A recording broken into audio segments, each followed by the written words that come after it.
Hello mga Mars, hello mga friends, hello mga ka-episode. So today it's Friday and I'm going to make our lunch, dinner. At kapag hindi maubos is will be tomorrow and another day hanggang sa maubos talaga siya. So mag-adobo ako ng chicken wings. And we have here shrimp. Lagyan ko siya ng itlog tapos i-steam lang.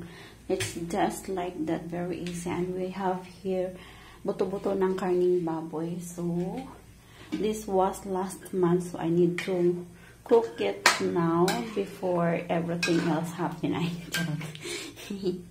So ayan siya, papakulaan lang natin saglit and then saka natin ita-transfer sa ating mahiwagang kaldero. So, dahil ang ating sopa is, it's a Chinese soup. Very simple lang ating ihalo dyan. Ang goji berries. Ito siya. Wait a moment. Wait for a while. Wait for a second. Ito ang ating goji berries. Here. And we have here, hindi ko alam kung anong pangalan nito sa English. Erva. Basta may nakalagay Erva Chinese something. Mga parang ano siya. Parang ugat-ugat. Here it is. So, 2 or 3 stalk lang ang gagamitin natin yan. Kasi ikakat natin siya in 2. I think 2.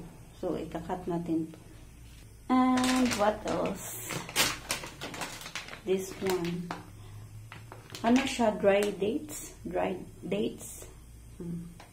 So, in Portuguese, ano siya? Amnesia vermelha. Dried dates ba to? Anong tawag dito? Wait a moment. Search ko nga. Ganito talaga ako pag mag-vlog. Walang alam sa mundong sinungaling. Oh, ayan. I did my research. It's a jujube or it's a dried red dates. Charot.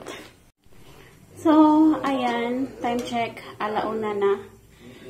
So, i-continue ko ang aking pagluluto. Pero nawala na kung gana mag-vlog ba. Makalagot. Kaya gikuan man ko niya. Gidistorbo. Huwag man siya nagingon nga. Maubanday ko sa iyang pag-deliver. So, karon pa na ako makontinue ang pagluto. 1:00 na. Pero kung kanon na ready na. So, butang na to ang atong mga bukog-bukog. Dali raman ni kay adobong manok o i-steam lang ang shrimp. So, ayan na. Nandira ito ang mga bukog-bukog ko. Ibutang na ito ang atong mga ipanghalo dira. So, ready na itong kanon. Sudan na lang jud ko lang. O ang atong sabaw, unya pa ning gabi makaon kay mo. Di na jud makaya sa oras kay murag gutom na jud ta ba. Kumaon ni atong shrimp no. Butangan na ako na siya. 2 ka buok nga itlog o timplahan na nato na. Salt.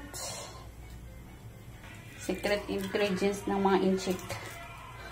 Butangan na to. Black pepper.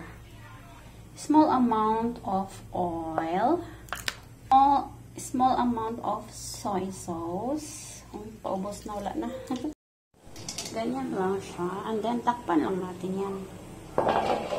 O diari nga side ang ato ang manok para sabay-sabay na sila maluto.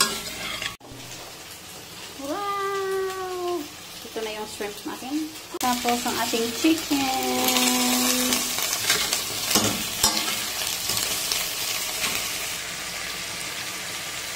Lalagyan ko siya ng sugar candy, brown candy sugar.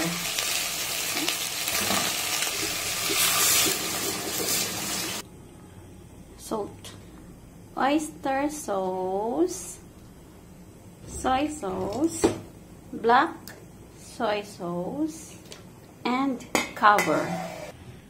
This is our shrimp. Ug sa dihang, look at that, my adobong chicken wings. Perfect. Perfect. Perfect. Perfect. Sarap. And And that is for today's episode mga Mars, mga Pars. Thank you for watching. So, I'm waiting for Inchik na darating kasi nag-deliver pa siya. And luto na rin yung ating chicken adobo and shrimp. Hintayin ko na lang more time pa sa ating sopa. So, since nag-deliver pa si Inchik and gusto ko sabay kami kakain kasi I believe the sayings na when you eat together, you will stay forever. Ay, huy, pag sure na lang. Pataka na ka. And let's check our Chinese soup. Ayan na siya. Actually, pwede na yan siya. Pwede na talaga yan siya. So, let's check. Ayan. Pero mas masarap to kung let's wait more another time. So, I think yung sabaw lang ang kakailanganin natin dito.